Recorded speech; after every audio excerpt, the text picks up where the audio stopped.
She was offloaded at the southern sugar town of Nambour, where her crew set about the ritual of raising steam, the old routine.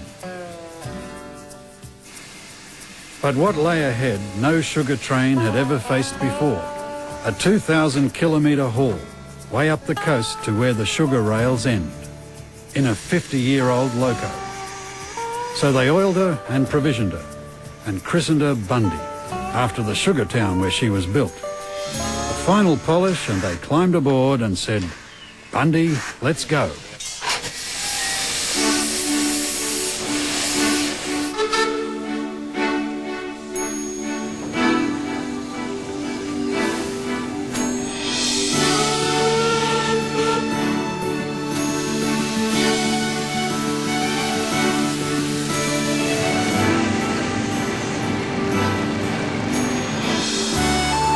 Small-gauge steam locomotives were the backbone of the Australian sugar industry from the 1880s to their replacement by diesels in the 1970s. Many were scrapped or just left to rust, but not Bundy. Rail devotees salvaged and restored a few of these little tank engines, giving them weekend runs on closed tracks. But this was something else. This was a 50-year-old engine on a 100-year-old railway.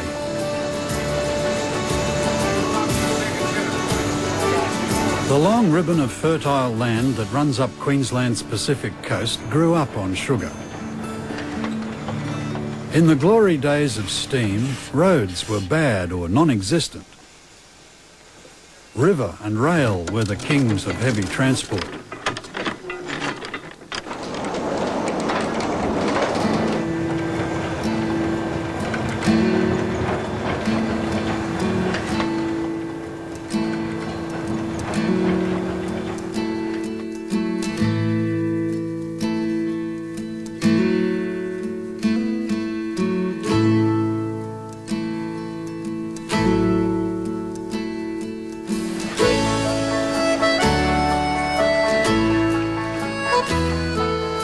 It's a rollicking ride on the old narrow gauge line.